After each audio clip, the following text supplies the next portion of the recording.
Hi, my name's Jamie, and I'm going to be a freshman at the University of Kentucky, and I'm a part of the junior staff at Camp Ozark.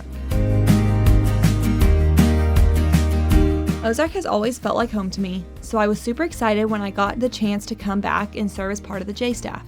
I like to think we do just about everything here at camp, from helping work special events to coming alongside cabin counselors and coaching or mishmash responsibilities. I get to see all of camp and get experience in a number of roles. My favorite thing is getting to know some of the kids and having the opportunity to pour into them in a way I hope I can make a special impact. It's really fun to see kids thriving and living the experience of a lifetime. Permanent staff is super supportive of J staff, and I love our group Bible studies every week. The community with other J staff members is invaluable too.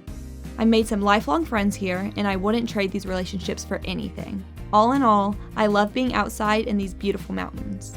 Every day is so different, and I've grown so much personally and spiritually. Junior staff is so worth it.